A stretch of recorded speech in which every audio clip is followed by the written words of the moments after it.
visão é um tanto assim distorcida, porque nós verificamos que o tamanho, o peso do cérebro do elefante é de 6 quilos. Então ele seria mais inteligente do que nós. Isso prova que, sendo a mulher tendo um atributo mais do que o homem, ou seja, a sua sensibilidade, ela é, consequentemente, mais inteligente do que o homem. Isso é um grande conforto para as mulheres e um grande desconforto para o homem. Aí então eu peço a vocês assim, as mulheres que compreendem muito mais, quando forem assim, interpeladas pelos homens que não compreenderam determinadas colocações, gentilmente elas passem esses ensinamentos para os homens. Mas se as mulheres também esquecerem do que foi dito, também pode perguntar aos homens, para que eles respondam às mulheres. No final, todos nós sairemos ganhando com toda certeza. Então, não fica o homem inferior e nem a mulher também inferior. Todos, no final, seremos considerados iguais. É assim que o nosso Pai Celestial nos tem na sua intenção maior. Então, está feito assim. Quando o homem não compreender o que nós vamos falar, pergunta a sua companheira, pergunta a mulher. Tá certo? Mas, se ela esquecer, pergunte ao homem. Nós sabemos, meus irmãos, que no meio em que nós vivemos, no patamar espiritual que nós nos encontramos, é errado pensarmos que tudo nós fazemos, tudo nós temos como inteligência que nos é dada e, portanto, nada mais interessante do que pensar que nós somos autores de tudo. Então vamos verificar essa questão nesta primeira parte de apresentação, onde o Livro dos Espíritos é buscado como nosso orientador. Vamos ler o Livro dos Espíritos na pergunta 459. E Kardec pergunta aos espíritos: influem os espíritos em nossos pensamentos e em nossos atos? Ele pergunta claramente, objetivamente aos espíritos. E os espíritos de pronto respondem: influem muito mais do que pensais. Influem a tal ponto que, de ordinário, são eles que nos dirigem. Verifiquem, meus irmãos, que foi empregada aí a palavra ordinário, que significa o que está na ordem, o que está no cotidiano, o que está de instante a instante. E o extraordinário, que é uma coisa mais rara, é o que nos compete. Portanto, é sabido que nós temos apenas 10% de participação ainda na questão das nossas vidas. 90% os espíritos nos dirigem. É certo também nós sabemos que teremos um pulo, um avanço muito forte a partir de determinadas mudanças que o planeta está apresentando, e chegará lá com certeza que nós sairemos desse patamar dos 10% para os 17%. Mas enquanto a gente não está nesse patamar, vamos nos conscientizar de que grande parte do que nós pensamos, do que nós agimos, do que nós fazemos, depende fundamentalmente dos espíritos. E quando essas orientações, esses pensamentos possam nos surgir de forma negativa, não é com certeza de um bom espírito. Por não ser de um bom espírito, nós também não devemos alimentar esse pensamento como algo que seja próprio para nós, é impróprio. Então, risca do pensamento. Não vamos dar evasão àquilo que nós já sabemos que não parte de um bom pensamento, de um bom espírito, que não é uma boa companhia, que não nos vai acrescentar, muito pelo contrário, vai nos atrasar. Então, que nos perdoe os irmãozinhos menos esclarecidos, mas nós devemos seguir o que for possível alcançar dentro dos bons propósitos. É assim que deve ser feito. Então, baseado nessa questão, nós não poderíamos dizer que devemos estar ausentes da questão que nos faz chegar, vamos dizer assim, às descobertas, as inovações, os novos acontecimentos. O homem tem o costume de dizer: eu criei, eu fiz, isso é minha concepção.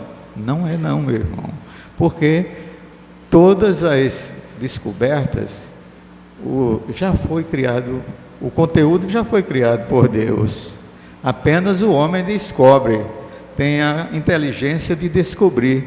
Então nós temos aí uma configuração bem simples de um triângulo, onde no ápice do triângulo nós temos Deus, que comanda tudo e todos, tudo provém dele, tudo é dele, nós somos sua criação. Deus, para fazer executar, vamos dizer assim, a sua vontade, ele transfere para os puros espíritos, que são os anjos, os arcanjos, os querubins, e por sua vez, esses anjos esses espíritos já purificados, transferem essa vontade do Pai Celestial para uma segunda classe, que se chama os bons espíritos, certo? Eles estão na segunda classe, na segunda ordem, não é, Giselda? Então, esses bons espíritos, eles já estão num grau bem mais evoluídos, que são assim os espíritos benévolos, os sábios, os espíritos superiores. Eles recebem então dos espíritos puros, dos puros espíritos, numa linguagem que não chega a nós por enquanto, e essa linguagem ela vai se transformando, vai se modificando, para que esses bons espíritos possam transferir a nós, que somos espíritos imperfeitos, todas essas orientações. Nós possamos então compreender verdadeiramente o que o Pai Celestial está planejando para todos nós. Ele está querendo de todos nós, porque aí nós começamos a entender. Miramês diz o seguinte, que o que ele escreve, o que ele repassa para os médios, sobretudo passou muitos livros para João Nunes Maia, e ele dizia em uma das suas obras que não pertencia a ele o que ele repassava, pertencia a Deus, que era trazido através dos bons espíritos, para que ele tornasse aquilo compreensível ao nosso entendimento, e assim ele faria. Portanto, quando a gente ouve assim alguém dizer: eu criei isso. Essa música foi minha inspiração. Não foi. Essa música foi trazida para ele. Ele foi apenas vamos dizer, o coautor, numa parte bem menor. Então, o que nós fizemos com o livro que hoje nós estamos trazendo a lançamento aqui, não foi também criação nossa. Eu não sou médium, vamos dizer assim, de incorporação, não sou audiente, não sou psicógrafo. Eu sempre tive como entendimento que sou um médium intuitivo. E por ser um médium intuitivo, naturalmente, essa é a ferramenta que me cabe, que eu preciso dela. Deus me premiou com essa ferramenta para que eu desenvolvesse determinadas, vamos dizer, determinados encargos, no que diz respeito ao trabalho da doutrina espírita. Então, eu nunca pensei em escrever, realmente nunca pensei. Nunca pensei em fazer um livro, também não. Porque eu me dava muito bem com, vamos dizer assim, com outros trabalhos da casa espírita. Mas está na vontade do Pai e não na nossa. Quando vem a oportunidade, a gente deve aproveitar. E me veio um forte desejo de escrever um pequeno, vamos dizer assim, uma pequena orientação que servisse para os centros espíritas. Por quê? Porque eu já tinha exercido anteriormente a atividade de gestor na casa espírita, tinha assim subtraído muitas orientações e queria repassar isso para outras pessoas. Não que as outras pessoas não soubessem, mas alguém poderia acrescentar alguma coisa. E disse, isso é uma coisa pequena e tal, eu devo ter capacidade para fazer. Aí minha mulher me alertou: você não vai fazer isso rapidamente não, você vai precisar de algum tempo. Eu digo: não, mas isso é coisa que eu farei sim, imediatamente. Não, isso aí eu vejo muito como um livro. E então eu me assustei, porque um livro é uma responsabilidade muito grande.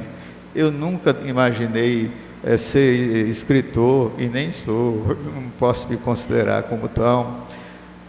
Não sabia, vamos dizer assim, nunca tive técnica para a escrita, não é?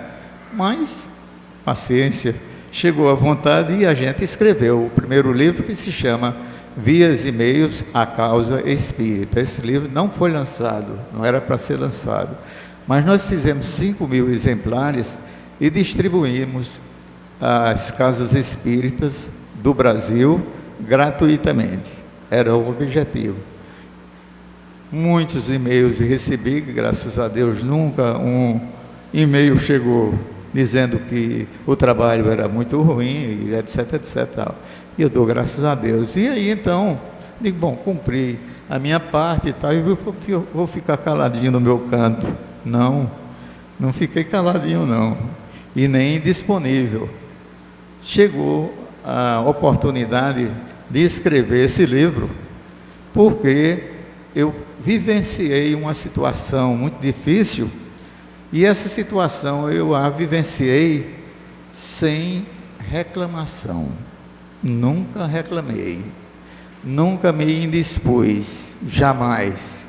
Pelo contrário, procurava consolar os que estavam ao meu lado, e, se possível, aqueles que passavam pela mesma situação. Chegava na clínica muitas vezes com a minha mulher, e as pessoas olhavam assim: quem é o doente dos dois?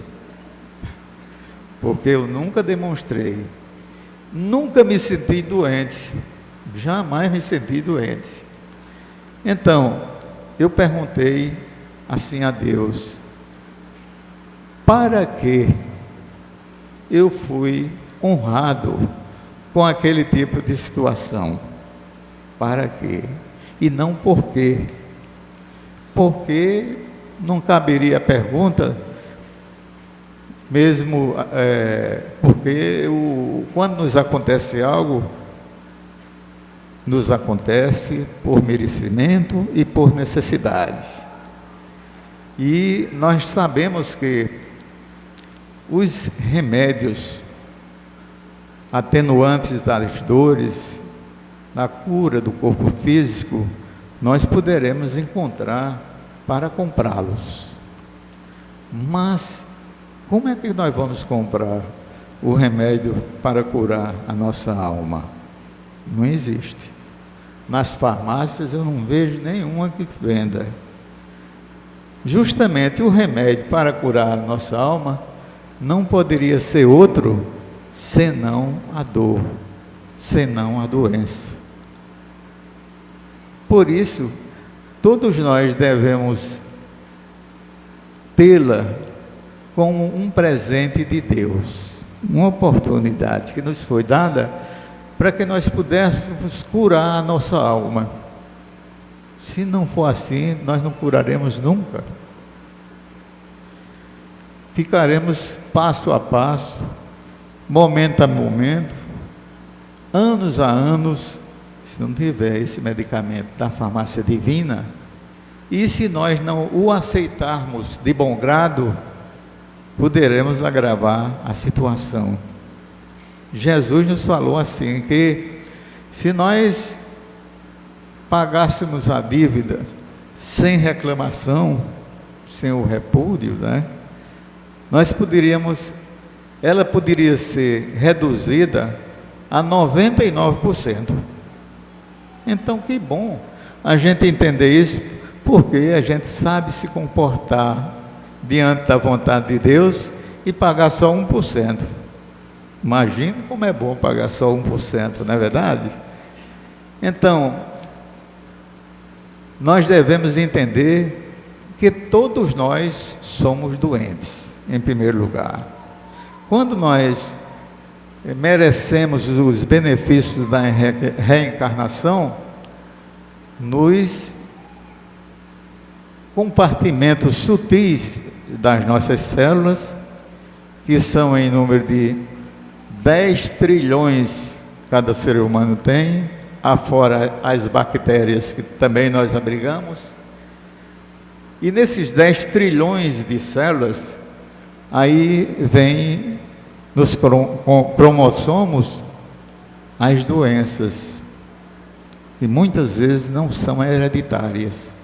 Conversando com um médico especialista de renome na nossa cidade, ele disse que apenas 17% das doenças são hereditárias. Então, não devemos nos preocupar se o nosso avô ou nossa mãe teve isso ou aquilo. Nós devemos nos preocupar o que é que nós estamos sentindo. E aí nós ficamos assim, e nós vamos ficar aceitando tudo isso passivamente, sem reclamar, sem buscar uma... Não, de modo nenhum. Existem as alternativas justamente criadas por Deus para nos dar a oportunidade da cura também da alma e do corpo. Nós estamos muito habituados, meus irmãos, à cura do corpo através dos alopáticos. Esquecemos os grandes valores que Jesus nos deixou como legado, que é justamente a cura que ele fazia sobre outra metodologia, que nós vamos ver a seguir. Mas vamos ver o que é que nós, depois de recebermos essas intuições, o que é que nos vê então acontecer? Nós pusemos a mão na caneta, e hoje não é mais na mão da caneta, é no computador, e começamos a desenvolver este livro, que se chama Neoplasia, Presente o Castigo de Deus. Bom, por que nós não botamos então câncer, presente o castigo de Deus? Porque ainda um pavor muito forte sobre o câncer. Se nós escrevemos num papel câncer, a pessoa olha logo com com um ar de apreensão, né? E tem muitas vezes pessoas ainda convivendo conosco que não quer dizer nem a palavra câncer, diz aquela doença, né? Aquela doença, uma coisa realmente muito desagradável, porque marginaliza as pessoas que são premiadas com essa doença, tá certo? Que não é de hoje essa doença foi detectada 1600 anos antes do Cristo, no Egito. Só que ninguém sabia que era câncer, e o fanal era o desencarne mesmo. A ciência tem avançado muito na cura do câncer, nós sabemos.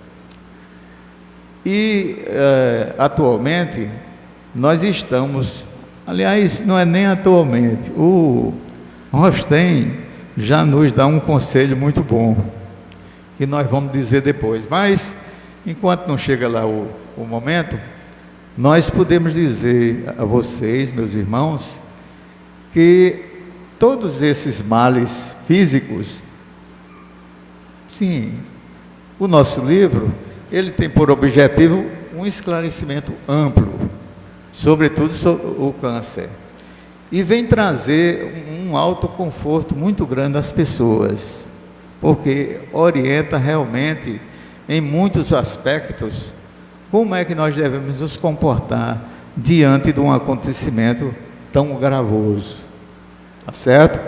Então ele foi feito, né, com esse objetivo, de levar às pessoas o consolo, o conforto, a orientação segura, e que nós não somos os únicos a ter essa oportunidade. Muitas pessoas têm essa enfermidade, e muitas escondem também.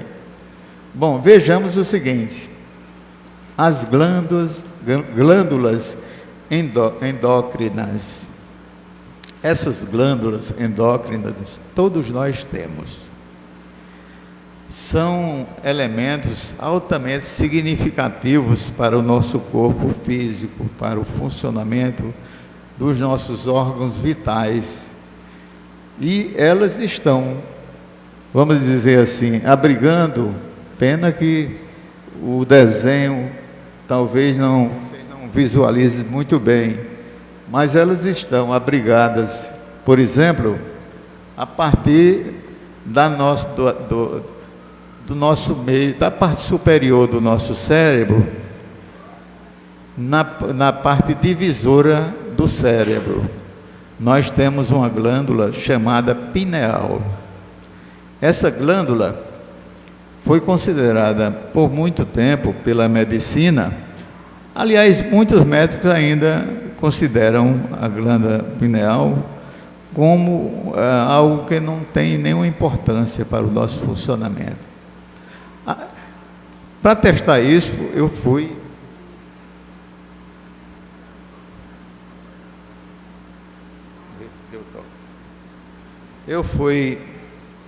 estava num consultório de um médico aqui muito importante, e me deu a curiosidade de perguntar para ele: ô doutor, me diga por favor, o que é que você acha da glândula pineal?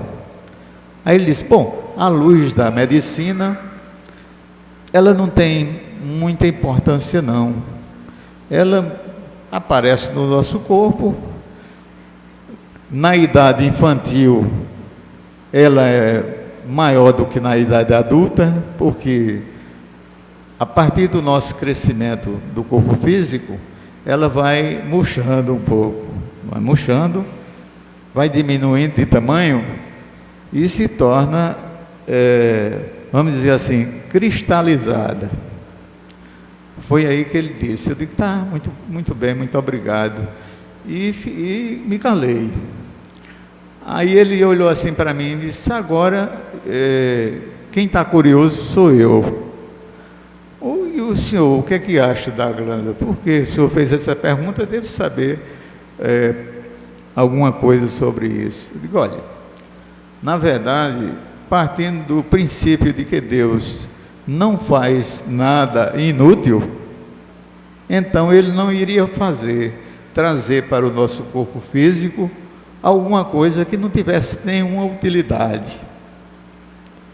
Aí ele olhou novamente, arregalou os olhos e disse: e aí, para que ela serve?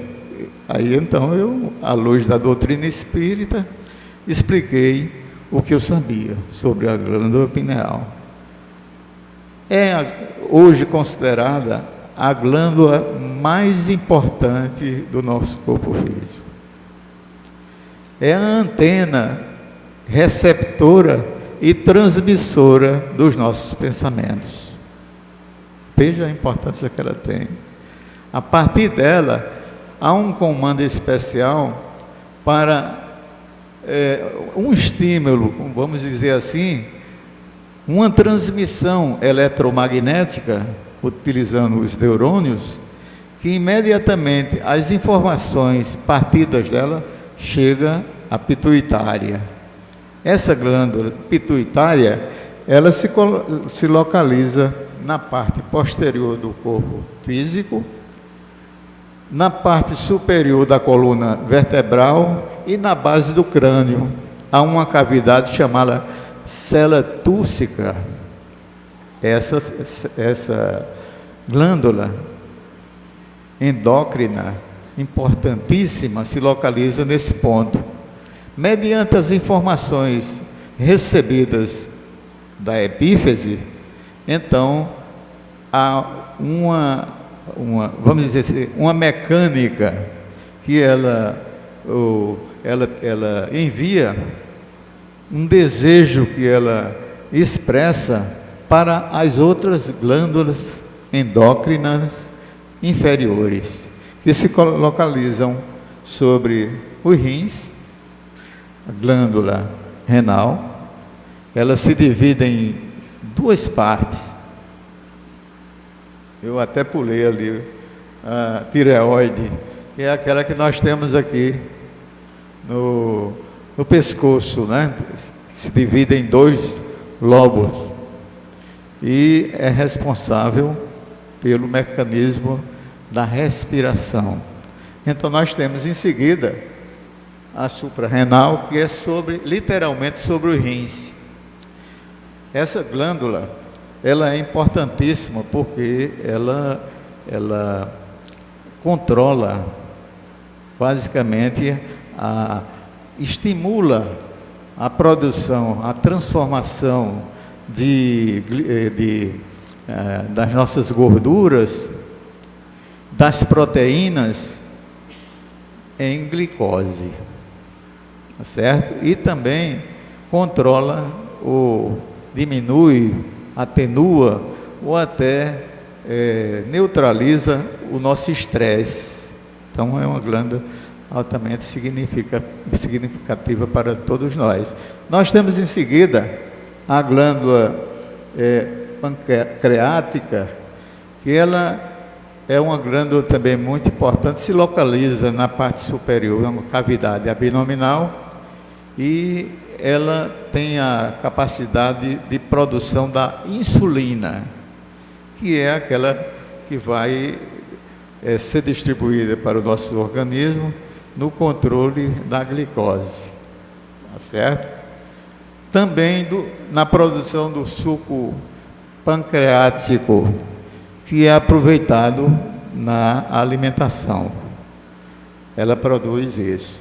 E em seguida nós temos a glândula dos ovários, tá certo? Nas mulheres e dos testículos no homem, que justamente a união das duas, ou seja, do homem e da mulher, na sua intimidade, vamos dizer, nas particularidades íntimas, traz a reprodução do ser humano. Nós contribuímos assim, a mulher e o homem, para a preservação da nossa espécie. Não é que nós, nesse ato, criemos tudo, não. Nós não criamos tudo, porque o espírito a gente sabe que não é da nossa criação. O espírito é uma individualidade que chega junto a todos nós, sobretudo nesse momento de nascimento da criança, ele já vem programado para estar com aquele corpo durante a existência de encarnado. Portanto, meus irmãos, isso aí tem uma validade muito forte no que diz respeito à produção dos nossos hormônios naturais. Quando eles estão insuficientes, os médicos procuram nos abastecer com os medicamentos próprios para chegar à condição de uma produção adequada. Bom, está aí, tem uma correlação bastante forte com o que? Com o que nós pensamos, com as emoções que nós não sabemos controlá-las. É preciso que se pense sempre positivamente, com bons pensamentos, boas atitudes, palavras coloquiais corretas, sem ferir, sem agravar. E nos lembrar sempre do que Jesus nos colocou com tanta propriedade. Ele resumiu muita coisa, apenas ele disse: ore e vigie. O ato de orar e vigiar, que muita gente pensa que nós devemos vigiar os nossos semelhantes. De modo nenhum, nós devemos vigiar a nós mesmos e orar para que sejamos fortalecidos na fé, fortalecidos no bem, fortalecidos no amor, fortalecidos na caridade, fortalecidos na sabedoria. Então, é isso que Jesus queria que nós fizéssemos. Bom, se nós temos a capacidade de vigiar, e vigiar os nossos pensamentos sobretudo, porque é uma criação nossa, nós devemos, os pensamentos vêm, e a gente analisa-os, e passa a admitir esse ou aquele. Se nós admitirmos um pensamento inadequado, isso vai refletir profundamente onde? Nos cidadãos aí, na produção dos hormônios. Se nós produzirmos então hormônios desequilibradamente, pela nossa própria intenção, pelo nosso, vamos dizer, aceitação dessas condições, temos o livre-arbítrio, podemos. Aí então, nós desarticulamos o funcionamento dos nossos órgãos físicos. E aí aparecem as doenças. Por quê? Os nossos órgãos vitais não sendo bem alimentados, eles vão enfraquecer. E esse enfraquecimento propicia um lugar excelente para o abrigo das doenças. Por isso que o câncer, por exemplo, ele viaja por toda a nossa corrente sanguínea. São células malignas que viajam por toda a nossa corrente sanguínea. E aí então, de repente a gente se cura de um tumor. Eu estou curado, etc. tal. E se nós não mudarmos o nosso comportamento, continuarmos no mesmo comportamento antes, nós somos assim passivos, nós somos assim objetos de um novo aparecimento de um câncer, muitas vezes numa região bem diferente daquela primeira, porque ele encontrou naturalmente o ponto onde estava o nosso organismo enfraquecido, e aí se instalou. Por isso que nós temos um câncer, vamos dizer assim, no colo, e depois aparece o câncer no fígado. Aparece o câncer nos pulmões. Por isso, meus irmãos, porque nós deixamos de nos vigiar. Há uma correteza tão imensa no que Jesus nos colocou, que a gente, levando isso à ciência, é uma coisa fantástica. É aquilo que nós analisamos, passamos a compreender e freamos então as nossas emoções. Não, eu não vou fazer isso, porque se eu fizer, eu não estou fazendo mal a ninguém, mas estou fazendo mal a mim mesmo. E nós não fomos criados para ser assim, infelizes, não. Nós fomos criados para sermos criaturas felizes. Mas essa felicidade não vem assim, a troco de caixa, não. É preciso que nós possamos conquistá-la adequadamente. Só a conquistamos com o nosso próprio esforço, com a nossa dedicação, com a nossa capacidade do discernimento para as boas orientações que nos chegam e que nós as aplicamos. A porta não é larga, nós sabemos, porque esta é a porta da perdição. Ela é bem estreitinha para justamente trazer as dificuldades.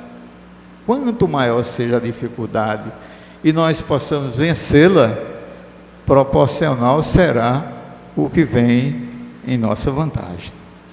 E sempre que vier a tempestade à nossa porta, e quase sempre ela chega, nós não devemos nos apavorar, não, de modo nenhum. Vamos nos recolher, vamos entrar em sintonia com Jesus, com o nosso Pai maior, e procurarmos nele o abrigo seguro, procurarmos nele a âncora onde nós tenhamos a confiança devida, procurarmos em Jesus o caminho que Ele quer que nós sigamos. Então, meus irmãos, aquilo que nos parecia intransponível, a montanha imensa que está à nossa frente, de repente se torna tão pequenininha que com um pulo a gente ultrapassa esse obstáculo. Existem problemas, sim. Quem é que não os tem? Todos nós temos problemas, mas problemas existem para que nós busquemos as soluções. Se existe problema, existe solução também. Se procurarmos o caminho correto para essas soluções, seremos vitoriosos na batalha. Não tenhamos dúvida nenhuma de que poderemos ultrapassar esses obstáculos se seguirmos a Jesus criteriosamente, honestamente. Não adianta dizer, eu sou espírita, e espírita hoje, vamos dizer assim, é um sinônimo de uma pessoa correta, tá certo? Mas que isso não fique na aparência. Sejamos espíritas por dentro, sejamos espíritas verdadeiros. Não adianta o verbo não comungar com o exercício da prática. Se eu digo isso aqui, eu tenho que fazer ali. Aquele que prega, sobretudo a palavra, ele tem uma responsabilidade muito forte em todos os momentos da sua vida. Então ele tem responsabilidade em casa, tem que ser autêntico em casa, tem que ser verdadeiro, ele tem que ser verdadeiro no trabalho, ele tem que ser condizente em todas as situações, para que ele demonstre que o que ele diz é o que ele segue. tá certo? E todos nós fazemos isso, temos essa condição de pregar. O espírita é quem mais lê nesse segmento religioso do Brasil, é o espírita. Nós lemos um livro, ao acabar desejamos ler outro, porque a instrução educa o ser humano. Essa instrução é necessária, o exercício dela é necessário em todos os instantes, para a gente se compreender, para a gente saber se estamos fazendo certo ou errado. É preciso a instrução. Através dessa instrução, nós obtemos então a nossa educação. Mas vejamos então a seguir o que acontece com essa figura. Coincidentemente, nós buscamos no livro de André Luiz, Evolução em Dois Mundos, e encontramos uma coincidência muito grande, muito forte, dos nossos pontos de força, centros de força, que o oriental chama de chakras, mesma coisa. Então, nós fomos mais um pouco além e verificamos o seguinte: o que é material, que nós produzimos materialmente, são os hormônios naturais, eles se encontram num ponto de força, não é?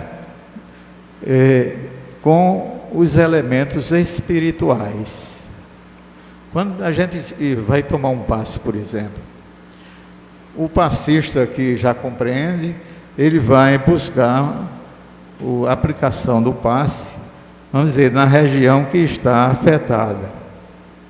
E sobre essa questão do passe, eu vou aditar aqui alguma coisa para vocês. Por exemplo,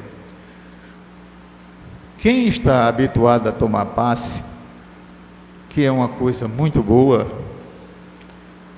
não deve tomar passe sem um devido conhecimento do que seja um passe, ou como se deve tomar um passe. Vamos dizer o seguinte: eu vou tomar um passe, estou sentindo necessidade por uma ou outra razão, chego lá, me sinto muito bem e espero o trabalho do meio transmissor da energia, e fica ali simplesmente. Pense em Jesus. Às vezes a gente pensa, às vezes foge, fica pensando no jogo do Flamengo, ou na seleção que vai jogar daqui a pouco, e eu tenho essa dívida para pagar. Isso tudo mentalmente. Quer dizer, você tomou um passe, foi aplicado um passe, mas você não o recebeu. Não o recebeu. É preciso que, ao nos inclinarmos ao passe, a tomar um passe, nós devemos assim, primeiro, pedir a Jesus para que aquela pessoa que está nos aplicando seja também beneficiada com a sua doação. Segundo lugar, vamos entender o seguinte, que quando o passe é aplicado, nós vamos receber essa energia maravilhosa. Aí vamos dar um mergulho no nosso corpo, mentalizando de que aquela energia está entrando pela nossa pineal, calmamente, tranquilamente, segurando esse pensamento sempre firme e colocando essa energia por todo o nosso corpo físico, como se nós dessemos um mergulho por dentro do nosso organismo. E aí chegamos ao ponto onde sentimos necessidade maior da energia, e aí nos concentramos nesse ponto. Duas coisas aconteceram. Primeiro, nós nos educamos a pensar só naquele passe, naquela energia, naquele movimento maravilhoso. Segundo, nós fomos beneficiados porque aquela energia ela foi aplicada corretamente e recebida também corretamente. Então, meus irmãos, vamos fazer isso com o passe. Por favor, é um momento sublime em que a introspecção se faz muito necessária. Vamos acelerar um pouquinho o nosso entendimento aqui. Então, quando essa junção de parte material com parte espiritual, no encontro feliz desses dois pontos, há vamos dizer assim, uma mistura de elementos. E essa mistura de elementos, conforme a própria química nos ensina, ela traz um novo elemento. E esse novo elemento é aquele que deve seguir para todo o nosso corpo físico, através da corrente sanguínea. Tá certo? Então, esse novo elemento deve ser muito bem trabalhado, deve ser muito bem cuidado, a partir lá de cima da nossa glândulazinha pineal. Tá certo? Em seguida, nós vamos ver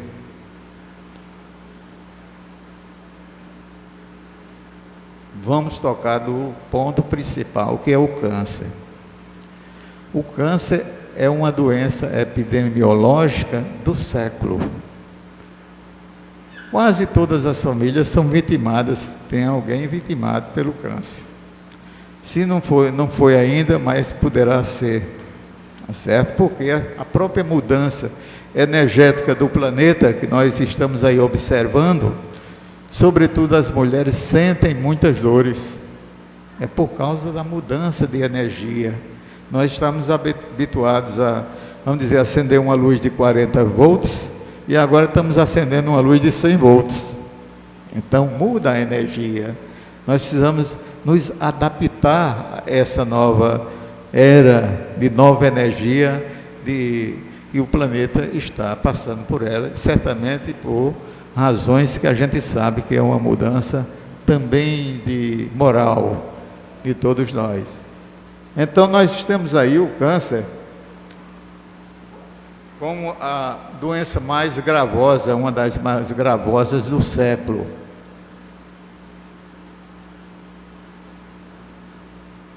E ela é responsável por cerca de 7% dos óbitos do mundo. Quer dizer, uma coisa bem estrondosa, não é? Está assim acontecendo.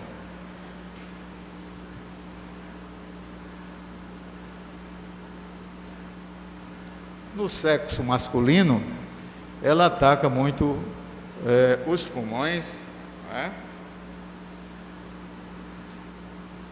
A próstata e o estômago do sexo masculino. No feminino, ele ataca muito frequentemente as mamas, né? O próprio, vamos dizer assim, os pulmões e também o estômago, no sexo feminino.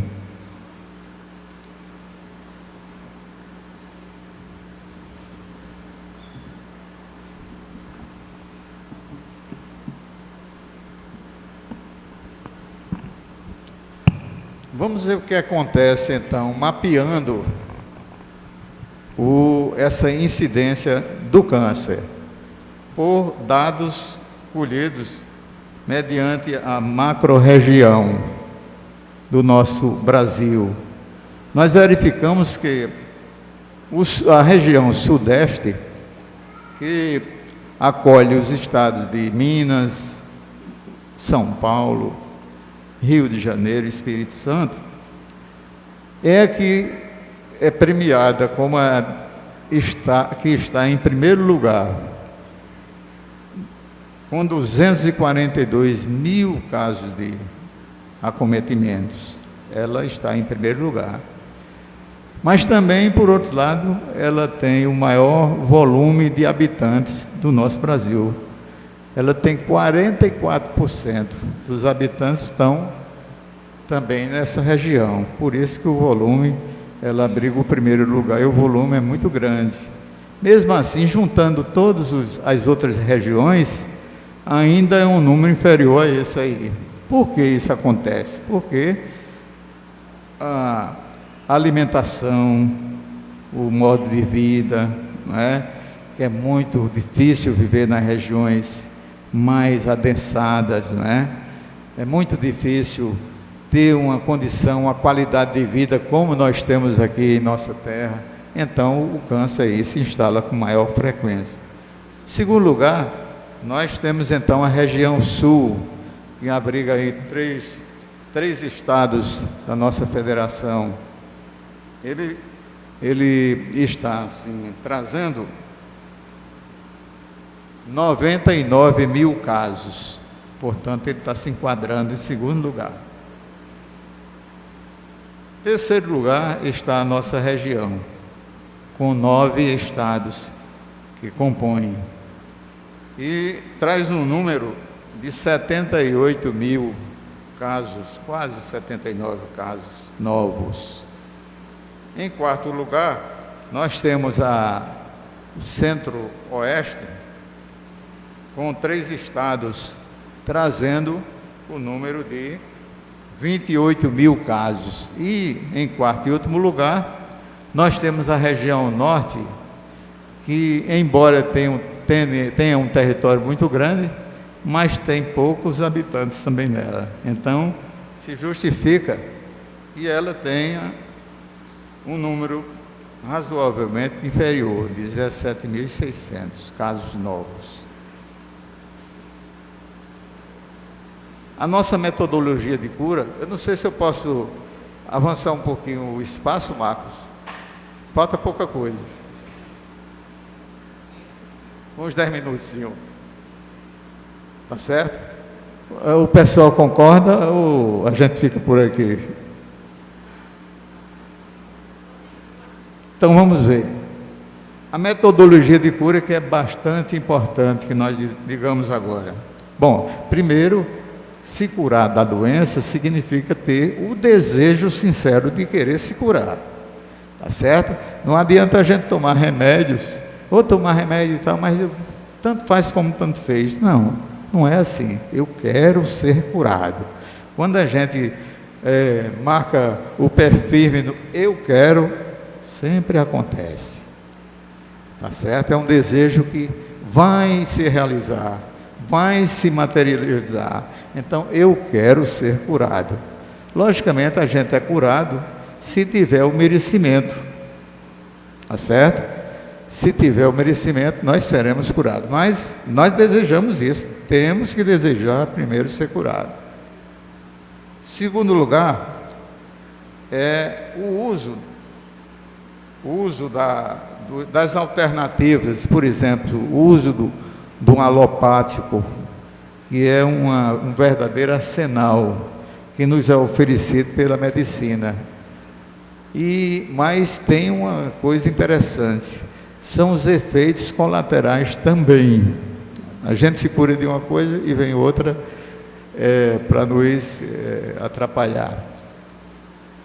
Mas aí a gente pode também buscar como atenuante o uso da homeopatia. Ela tem a propriedade de neutralizar determinados efeitos colaterais que podem nos acontecer. Nós temos também como auxiliar a acupuntura, que é uma ciência chinesa que compreende a colocação de agulhas em determinados pontos do corpo. Atenua. Ela é uma ciência coadjuvante às outras ciências. E nós temos por fim uma coisa que todos nós espíritas conhecemos, o magnetismo, aquele que nós falávamos, né? Jesus curou como? Pelo seu magnetismo. Essa cura é feita, veja mesmo, meus irmãos, depende muito, primeiro, das qualidades do médium que está aplicando e do espírito que está ministrando. As qualidades dos médios e a evolução dos espíritos. Esse é o passe, o magnetismo animal, o material. Mas tem o outro magnetismo que se chama magnetismo espiritual. É aquele que o espírito ministra diretamente. Ele é que está aplicando o passe. Por isso que tem médico, por exemplo, que sai totalmente do corpo, né? E o espírito fica tomando emprestado o seu corpo para ministrar o magnetismo. Os efeitos serão imediatos se o espírito tiver a evolução de vida. E será moroso se for o contrário. Bom, nós dizemos então, meus irmãos, que convém a todos nós que façamos uso, Tairone, já descobri aqui, façamos uso de todos os benefícios positivos a partir dos nossos pensamentos. As doenças nossas somos nós que criamos.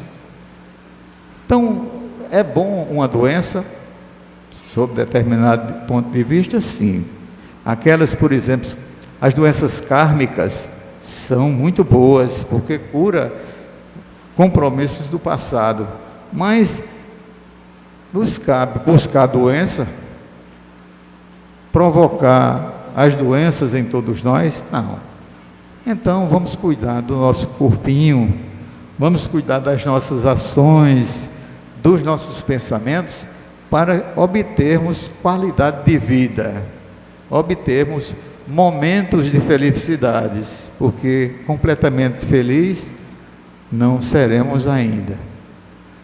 E Jesus nos diz, Ele está nos falando nessa gravura com a terra e falando com todos nós, assim, dizendo que, na verdade, nenhum de nós daqui sairá enquanto não pagarmos o último compromisso, o último motivo.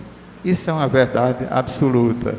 Se nós quisermos almejar dias melhores, sem dores e sem sofrimentos, que a nova era do planeta está nos oferecendo, a renovação tem que ser feita, tem que ser cumprida. Não adianta nós nos enganarmos de modo nenhum, sobretudo porque somos vigiados 24 horas. Então, se fazemos aqui alguma coisa inadequada, os espíritos estão nos vendo, estão anotando tudo, e mais ainda, tudo o que nós fazemos fica anotado em nós mesmos, em nossa consciência. Que Jesus abençoe a todos nós, agora e sempre.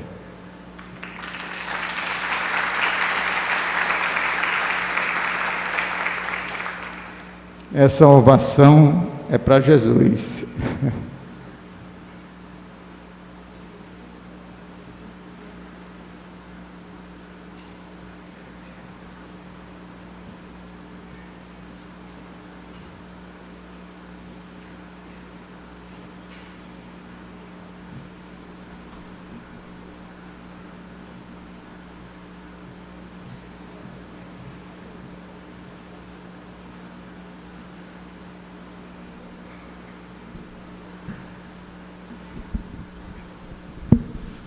Bem, meus irmãos, acabamos de ouvir a exposição tão bem feita, bem organizada pelo nosso irmão Geraldo, a respeito dessa obra que foi por ele organizada, e as pessoas que, mesmo aquelas que não tenham problemas de câncer na família, existem aqueles que têm. Presentei uma pessoa com este livro, porque pela explanação feita a gente vê que é rico de informações para que aquelas pessoas possam ficar mais conformadas com a situação em que estão vivendo. Nós vamos passar a palavra ao nosso irmão Marcos Lima, que ele vai dar uns avisos, e depois convidamos a nossa irmã Dalva Macedo, que é a esposa de Geraldo, para ela fazer a prece final do nosso trabalho. Então, dia 18 de abril, que é a data muito importante para nós espíritas, que marca o lançamento do Livro dos Espíritos. Nós faremos uma reunião especial na praça pública, no ponto 100 réis. É uma quinta-feira e estaremos o dia todo nessa praça com feira de livros, exposição de artesanato. Vamos ter um palco onde teremos várias apresentações artísticas, culturais, e vamos concluir às 18 horas com uma palestra do nosso companheiro querido Frederico Menezes, na praça pública, para todos os transeuntes. Como há 90 anos atrás, o nosso querido Viana de Carvalho subiu numa caixa de sabão para defender os ideais do Espiritismo. Há 90 anos atrás ele fez esse mesmo gesto. Hoje nós iremos mostrar toda a produção cultural, e aqui nós gostaríamos desde já convidar Geraldo, porque o seu livro vai estar lá também na praça, convidar a Giseuda, que também as suas obras estarão lá na praça, para de tarde a gente tentar fazer uma tarde de autógrafos com os nossos escritores, os pensadores espíritas. Então estejam todos convidados, e quem quiser contribuir, nos ajudar, estaremos a partir das 8 horas da manhã até às 19h30 no dia 18. Passa lá, dá uma passadinha, né, para dar uma força, porque realmente é a nossa festa, a festa dos espíritas é o dia 18 de abril, né, onde tudo começou, e vale a pena a gente fazer, dar essa participação pelo nosso ideal. Vários centros espíritas estão também participando, não só a federação. E no dia 4 de maio, aqui nesta casa, teremos o seminário muito importante, que vocês já viram o cartaz, em favor das obras do Remanso Fraterno. Uma novidade muito boa para a gente. Raul Teixeira confirmou a presença, estará conosco aqui no dia 4. Né? Então, vai ser um momento de muito... Ele teve um problema de AVC, né? Raul Teixeira, um grande expositor espírita, orador, trabalhador, e ele teve um problema de saúde muito sério, né? Mas está de volta aos poucos, retomando suas atividades. Certamente não irá ainda usar a tribuna, mas irá dizer algumas palavras para todos nós, que já com certeza nos trará muitas alegrias por estar de volta ao trabalho. Então estejam convidados, as inscrições estão sendo feitas na livraria. Muito obrigado. Convidamos a nossa irmã Dalva para fazer a prece final do nosso trabalho. Meus irmãos, vamos fechar os nossos olhos e elevarmos os nossos pensamentos ao Cristo de Deus. Senhor Jesus, nós te agradecemos por mais esta oportunidade de estarmos juntos, unidos e fortalecidos pelos teus laços divinos, e poder, Senhor, recebermos nesta tarde de hoje orientações, esclarecimentos, aprendizados e aperfeiçoamento para o nosso espírito e para o nosso dia a dia. Senhor, ajuda-nos a melhorar, esforçarmos para mudar o nosso comportamento, trabalhar nas mudanças dos nossos pensamentos e ações, para que a nossa vida se ajuste na vida do Cristo e que cada um de nós cumpra com o nosso dever, procurando comungar com a caridade, sendo caridoso, procurando comungar com a fraternidade, sendo fraterno, procurando comungar com o perdão, perdoando, e com o amor, amando, que desta forma estamos seguindo na trilha do nosso aperfeiçoamento moral e espiritual. E a todos agradecemos na tarde de hoje.